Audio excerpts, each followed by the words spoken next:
तो आज मैं ब्लीच के सब्स्टिट्यूशन आर्क को, जो कि ब्लीच का पहला आर्क है, उसको कंप्लीट करने की कोशिश करूंगा जल्दी से जल्दी। तो कहानी की शुरुआत होती है इचिगो से, जिसके बाल है ऑरेंज और ये इसी चक्कर में कुटाई भी खाता है और कुटाई करता भी है। और इसके पास एक एबिलिटी है कि ये आत्मा को देख सकता है और ये रहता है अपने घर पे अपने पापा के संग, जो कि एक बहुत ही सरफिरा टाइप का आदमी है। और हाँ, इचिगो की माँ नहीं है क्योंकि इसकी माँ बहुत पहले ही गुजर चुकी थी। इसके बारे में थोड़ा आगे बात करते हैं। कि सबसे पहले मैं ये बता दूं कि इस यूनिवर्स के अंदर भाई बहुत सारे भूत हैं, मतलब इचिगो बहुत सारे भूतों से घिरा रहता है पूरे टाइम। तो यहाँ पर शिनिगामीज भी होते हैं। अब ये जो बंदे होते हैं ना, ये सोल सोसाइटी से आते हैं और ये करते क्या है कि जितने भी हॉलोज होते हैं उनको ये मार के या तो सोल सोसाइटी भेज देते हैं या तो हेल भेज देते हैं। तो एक दिन होता ये है कि एक होलो आ जाता है वापस से इस कुराकुरा टाउन में जहाँ पर इचिगो रहता है, और वहाँ पर आ जाती है एक सोल रीपर जिसका नाम होता है रुकिया। अब ये जो लड़की होती है ये काफी तगड़ी सोल रीपर होती है, लेकिन ये कुछ चीज सेंस करते करते इचिगो के पास पहुंच जाती है। अब इचिगो से ये कहती है कि तुम्हारे पास से कुछ होलो की गन तो आ रही थी। तो इचिगो कहता है कि तुम हो कौन, और वो सब कुछ बताती है कि वो सोल सोसाइटी से है और वो इन सभी लोगों को मारने का काम करती है। बट इचिगो इस पे भरोसा नहीं करता है और वो कहता है मेरे घर से बाहर निकल पहले तो। ठीक है, तो वो लड़की क्या करती है, इचिगो के ऊपर एक कीड़ों का इस्तेमाल कर देती है। अब ये जो कीड़े होते हैं ये काफी टाइप के होते हैं, तो इसके ज्यादा डीप में नहीं जाऊंगा। एक होता है बाकुडो,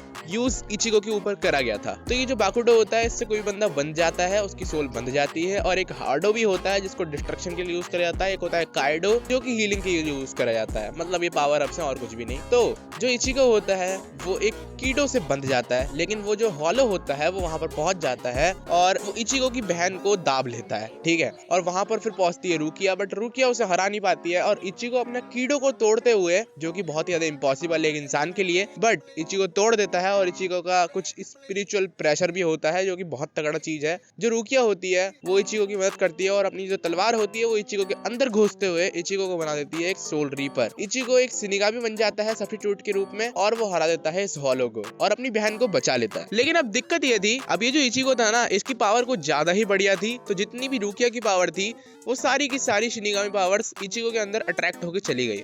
अब दिक्कत ये थी कि रुकिया की पावर जा चुकी है और वो अटक चुकी है इस ह्यूमन वर्ल्ड के अंदर, क्योंकि जब तक उसकी पावर वापस नहीं आ जाती वो नहीं जा सकती है वापस अपनी सोल सोसाइटी। टाटा खत्म, खेल खत्म, खेल खत्म बेटा।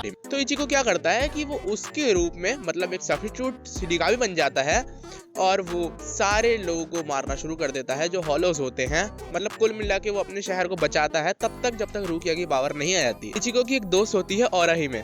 अब ये जो लड़की होती है ये इचिगो की काफी अच्छी दोस्त होती है, लेकिन एक दिन जो इचिगो होता है ना, उसका सामना होता है ओरिहिमे के भाई से। ठीक है, अब इसका नाम बहुत ज्यादा खतरनाक है यार, पता नहीं लिया भी नहीं जा रहा है। तो हाँ, इस लड़की के भाई से इसका सामना होता है जो कि एक हॉलो बन चुका है, लेकिन उसका जो भाई था ना वो किसी टाइम पे काफी ज्यादा अच्छा हुआ करता था। लेकिन रुकिया बताती है कि कुछ आत्माएं ऐसी होती हैं जो कि इसी वर्ल्ड में अटक के रह जाती हैं अगर उनका कोई मकसद रह जाता है, और वो हॉलो बन जाती हैं, जैसा इसके भाई के संग हुआ।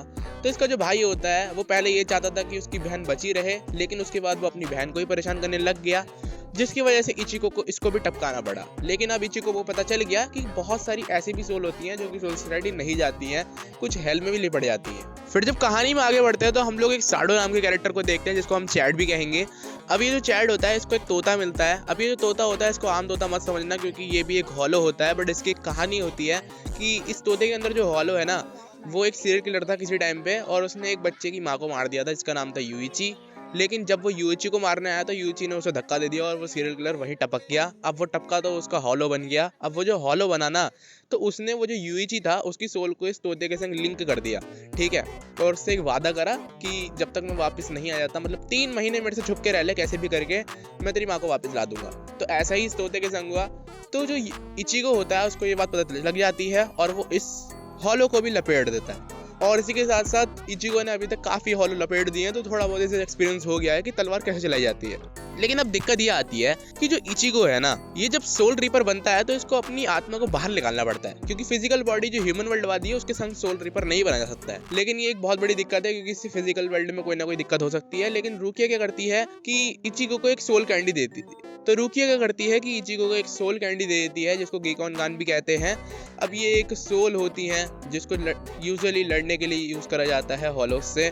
तो इचिगो का भी एक कॉपी बना दिया जाता है जो कि फिजिकल वर्ल्ड में रहेगा, बट ये जो सोल होती है ये करने क्या लग जाती है कि इचिगो की फिजिकल बॉडी में रहते हुए ही हंगामा करने लग जाती है और लड़ाई करने लग जाती है इधर उधर को। बट इससे होता कुछ नहीं है और इचिगो सही टाइम पे इसे ढूंढ लेता है और इसके सर में से एक जो बॉल होती है उसे वो निकाल देता है। और फिर ये जो बॉल होती है ना, जैसे कि कोनगान भी कहते हैं, इसको इचिगो एक सॉफ्ट टॉय के अंदर भर देता है, जिससे वो जो सॉफ्ट टॉय होता है वो अब एक मॉड सोल बन चुका है। मतलब पहले से मॉड सोल था लेकिन अब वो काबू में रहेगा। तो इचिगो जब चाहे अपनी बॉडी को छोड़ सकता है और उसकी जो वो स्टफ टॉय वाली बॉडी है वो इस वर्ल्ड में रह सकती है।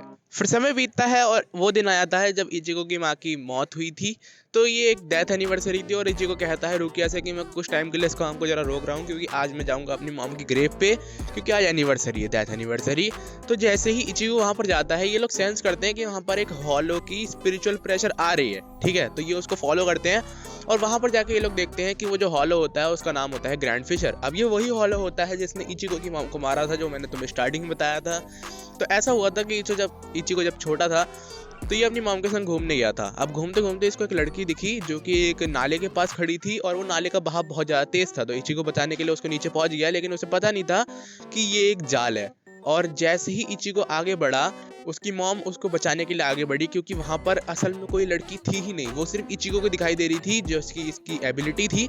और इचिगो को बचाने चक्कर में इचिगो की मॉम वहीं लिपट गई। अब ऐसा हुआ, इसी वजह से इचिगो की मॉम आज उसके साथ नहीं है। फिर इचिगो इस ग्रैंड फिशर नाम के हॉलो से लड़ाई करता है और उसको हराने ही वाला होता है कि वो जो हॉलो होता है ना, वो इचिगो के ऊपर एक चाल चलता है, वो उसकी माँ का रूप ले लेता है और इचिगो उसे मार नहीं पाता है। बट इचिगो को समझ में आ जाता है कि ये सब एक छलावा है। तो इचिगो क्या करता है कि उसको इतने ज्यादा डैमेज दे देता है कि वो हॉलो खुद ही भाग जाता है। और फिर जो रुकिया होती है वो इचिगो को हील कर देती है। और फिर सीरीज में हम लोग आगे देखते हैं गोस्ट बस्टर को, जो कि सेम इचिगो की तरह पावर प्रोसेस करता है। मतलब वो भी इतना स्पिरिचुअल प्रेशर रखता है कि वो इन सभी सोल्स को देख सकता है, ठीक है। वो करता है क्या है कि वो बहुत बड़ी दिक्कतें खड़ी कर देता है और कुछ जो सोल्स हॉलोफिकेशन के लिए रह गई होती हैं उनकी प्रोसेस को और ज़्यादा तेज करके उनको हॉलो पूरी तरीके से बनवा देता है और इचिगो को इन सबको संभालना पड़ता है। और इतने सारे हॉलोस को मारते हुए एक जो हॉलो होता है वो किसी और के हाथों पे ले जाता है। तो लोगों को लगता है कि भाई एक और शिनिगामी आ चुका है यहाँ पर, या फिर सोल रीपर।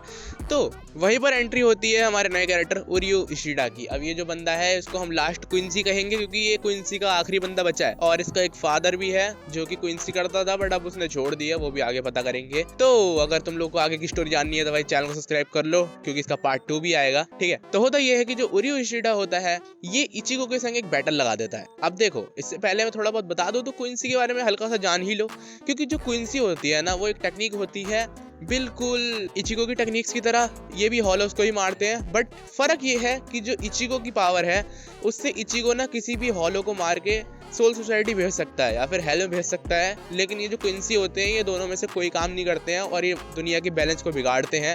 और ये सिर्फ क्या करते हैं कि जितनी भी सोल्स होती है ना उनको डिस्ट्रॉय करते हैं, जिससे बहुत ज़्यादा बैलेंस बिगड़ता है। और ये लोगों ने बहुत टाइम पहले 200 साल पहले ये वाली बात जो थी वो मानी नहीं, तो जितने भी शिनिगामी लोग थे ना उन्होंने क्विंसी लोगों को पेल डाला और ये लास्ट क्विंसी बचा है। अब ये लोग क्या करते हैं ना कि जितनी भी अपनी पावर होती है वो ऋषि का यूज करके बनाते हैं, ठीक है।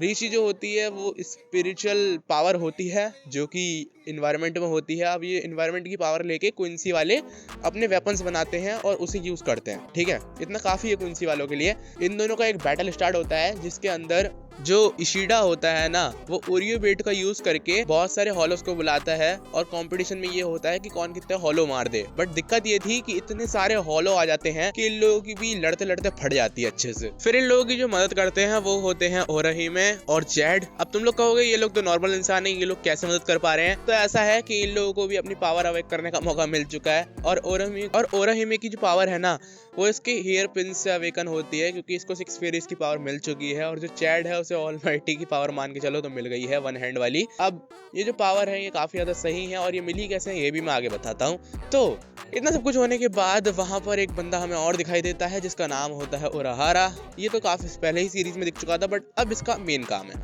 तो ये इचिगो को बताता है कि तुम्हारी जो स्पिरिचुअल पावर है ना वो तुम्हारे कंट्रोल में नहीं है, वो फैली रहती है हमेशा और तुम्हारे कंट्रोल से हमेशा बाहर रहती है। तो इचिगो कहता है कि मैं इसे कैसे संभालूं और मेरे दोस्तों के पास ये पावर्स कैसे आई। तो उराहारा बताता है कि तुम्हारी यही पावर की वजह से तुम्हारे दोस्तों की पावर भी अवेकन हो गई है और तुम्हें जल्दी अपनी पावर को कंट्रोल में लाना पड़ेगा, वरना और भी लोग इससे इन्फ्लुएंस हो सकते हैं। तभी हम लोग दो शैडोई फिगर को देखते हैं जो कि काराकोरम टाउन में एंटर हो चुके हैं। अब इनके बालों को देख के पता लग रहा है कि ये इचिगो की फाड़ने वाले हैं अच्छे से। तलवार की बात कर रहा हूँ मैं, ठीक है। तो ऐसा है कि ये लोग आते हैं और ये लोग होते हैं बहुत ही टॉप लेवल के ऑफिसर्स सोल सोसाइटी के। तो इसमें से एक होता है अवराय और दूसरा होता है ब्यायुका कुचिकी। अब इसमें से जो ब्यायुका होता है ये होता है रुकिया का भाई, लेकिन इन लोगों को मिला होता है वारंट की रुकिया ने एक क्राइम करा है अपनी पावर एक नॉर्मल इंसान को दे के। तो ये लोग उसको ले जाने आते हैं। तो इचिगो इन दोनों से लड़ाई करता है और यहाँ तक इचिगो के पास बिल्कुल भी ट्रेनिंग नहीं होती है, तब भी वो जो अवराय को बहुत ही टक्कर देता है। लेकिन जो ब्यायुका होता है ये इचिगो को बहुत ही गंदे तरीके से पेल देता है और इसके सारे जो वाइटल पार्ट्स होते हैं उनको डैमेज कर देता है। और as a soul reaper Ichigo के पास एक उसकी जो सैकेट्सू चेन होती है उसको भी वो डिस्ट्रॉय कर देता है, जिसकी वजह से इचिगो वहाँ पड़ा बस अपनी डेथ का इंतजार कर रहा होता है। लेकिन ऐसा कुछ होता नहीं है, इचिगो वही बच जाता है उसके फेट की वजह से। लेकिन अब इचिगो जाता है उराहारा के पास और उराहारा इसकी खूब दवा की ट्रेनिंग करवाता है ताकि ये रुकिया को 10 दिनों के अंदर बचा सके सोल सोसाइटी जाके। लेकिन इचिगो की पावर बहुत ज़्यादा अनस्टेबल होती है, ये कंट्रोल नहीं कर पाता है। तो इचिगो को सबसे पहले तो अपनी जानपाक्टो जो कि इसकी तलवार होती है उसको वापस से रिक्रिएट करना होता है, क्योंकि इसकी तलवार भी टूट चुकी है बहुत ही बढ़िया तरीके से। तो इचिगो उराहारा शॉप में अपनी पूरी पावर को यूज़ करता है अच्छे से और काफ़ी ट्रेनिंग करता है, एक बार अपनी आत्मा को दूर रख के और एक बार अपनी आत्मा को पास रख के। मतलब काफ़ी अच्छे से इसकी ट्रेनिंग होती है। और फिर उराहारा इसकी जो सोल चेन होती है ना उसे तोड़ के इसको डाल देता है गड्ढे के अंदर। अब ये जो गड्ढे के अंदर इसकी जो चेन होती है ना वो खुद को ही खाने लग जाती है। अब ये तब होता है जब कोई बंदा हॉलो बन रहा होता है। तो इचिगो भी हॉलो बनने ही वाला होता है और उराहारा इसी का ही इंतजार कर रहा होता है कि अगर ये हॉलो बन गया तो इसको लिपटाना पड़ेगा और अगर ये हॉलो नहीं बना तो इसका ये मतलब ये चूजन वन है, ठीक है। तो होता ये है कि जो इचिगो होता है उसका हॉलो मार्क्स पहले आ जाता है और ऐसा होता नहीं है नॉर्मली ऐसा होता है कि अगर कोई बंदा हॉलो बन रहा है तो उसकी पूरी बॉडी पहले हॉलो में तब्दील होगी, उसके बाद उसका मार्क्स आएगा। लेकिन इससे ये पता चल जाता है कि जो इचिगो है वो अपने हॉलो बनने को रेजिस्ट कर रहा है और उसके पास एक हॉलो की भी पावर है। फिर जब इचिगो हॉलो बन ही रहा होता है कि तभी वो चले जाता है अपनी कॉन्शियसनेस में और उसे एक बंदा मिलता है जिसका नाम वो अपना बताता है बट इचिगो को सुनाई नहीं पड़ता है। और फिर वो बताता है कि इचिगो की जो शिनिगामी पावर्स हैं वो इनमें से किसी एक बॉक्स में बंद है। अब देखो इमेजिनेशन वर्ल्ड है तो इसके अंदर कुछ भी हो सकता है। तो इचिगो को ना इन सारे बॉक्सेस में से अपनी जो शिनिगामी पावर है उसको ढूंढना पड़ेगा। तो इचिगो को याद आता है कि उरियो ने बताया था कि एक रिकाकू नाम की चीज भी होती है, मतलब वो जो रिबन्स होते हैं। ऐसा है कि रिकाकू एक तरीके के रिबन्स होते हैं जो कि इमेजिनरी रिबन्स होते हैं। इससे तुम पता लगा सकते हो कि कौन शिनिगामी है और कौन ह्यूमन है। शिनिगामी के जो रिकाकू होते हैं वो नॉर्मली रेड होते हैं। तो इचिगो इसका पता लगा लेता है और अपनी जो शिनिगामी पावर्स होती हैं वो एक डब्बे में से निकालता है और निकालते ही अपने हॉलो मार्क्स को तोड़ देता है और इसी के साथ ऑफिशियली शिनिगामी बन चुका है हमारा इचिगो।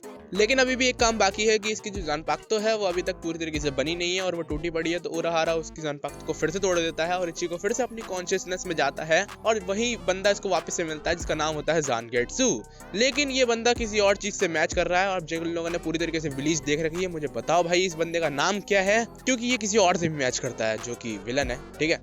तो इचिगो अपनी जानपाक्तो का नाम जान जाता है जिसका नाम होता है ज़ानगेत्सु। अब उसका नाम लेते ही उसकी जो जानपाक्तो होती है वो शिकाई में बदल जाती है। अब शिका के बाद बनकाई आता है, तो ध्यान रखना बहुत मजा आने वाला अगली बार। तो जैसे ही शिकाई में इसकी जो स्वॉर्ड होती है वो ट्रांसफर हो जाती है तो इचिगो की पावर थोड़ी सी बढ़ जाती है और इसकी जो स्वॉर्ड होती है ना वो एक बड़े चक्कू की तरह लग रही होती है। मतलब क्या ही बनाया है, क्या बोलूँ मैं अब इसको, चलो छोड़ो कोई नहीं। तो इसी के साथ इचिगो की ट्रेनिंग पूरी होती है और वो निकल जाता है सोल सोसाइटी अपने दोस्तों को बचाने के लिए और इसी के साथ ये वाला आर्क खत्म होता है। मैंने कहा था बहुत कम समय में खत्म करूंगा बट ये बहुत ज्यादा समय हो गया। चलो ठीक है, मिलते हैं नेक्स्ट वीडियो में, तब तक के लिए गुड बाय। और चैनल पर नहीं हो तो प्लीज सब्सक्राइब, भाई हाथ जोड़ रहा हूँ, सब्सक्राइब कर दो यार, ठीक है, बाय।